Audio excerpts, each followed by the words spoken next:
असा तो हाली सुयल दे थोड़ा जिहा मनाजर दिखेंदा पे ये हुण दुकान ते बैठे मलक चांद साहब हुण हाली असा घर वधे ते ये अब घाह शा कपेंदे वधे हुण तो हुणे दुकान ते पहुंच वैसूं ये हाली घाह च वधे ते हुणे सुयल ते जुलदे हैं ते तो को कुछ मनाजर दिखेसूं ते हाली घाह शा कपेने ये हुण पहुंच गए हैं दुकान ते दुकान तो हुण अपना सामान शामान चेने हैं ते वल निकलते हैं सुई हल ते उनके बाद तो मनाजर ही कने रस्ते पहुंच गए हैं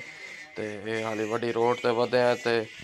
ये हुण पहुंच वेने हैं मोटरसाइकिल बढ़वेने हैं ते उनके बाद तो कुछ सुई हल ते शाह चौक दिखे ने ते ये हाली रस्ते वधे हैं ते ये हुण पहुंच गए से सुई वाले ते ये मोटरसाइकिल खड़े थे खताड़ा बड़िया खड़ाई ते मैं कहीं टूनिंग सर्विस कराई हूँ ते शक्ल देखण दी कहना खड़ खड़ मचाई वधाई ये हुण इको सेट करें सुई वाला मनाजर दिखेंदे पे थोड़ा जो और खड़े हैं ते चौक की ते ये उस्ताद शकीब की दुकान है जरा बंदा मोटरसाइकिल बनाना चाहता ज़बरदस्त मोटरसाइकिल बना दे सन ये मोटरसाइकिल की सर्विस थी पई है ज़बरदस्त धुईंदा पे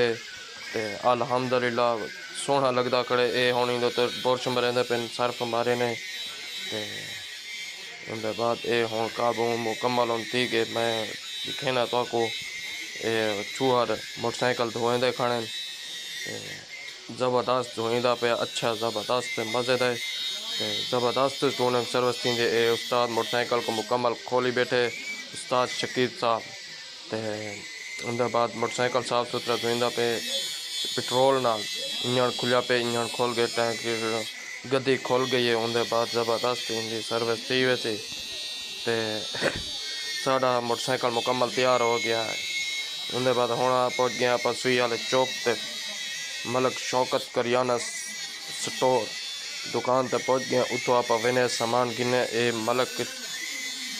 चांद साहब बैठे ते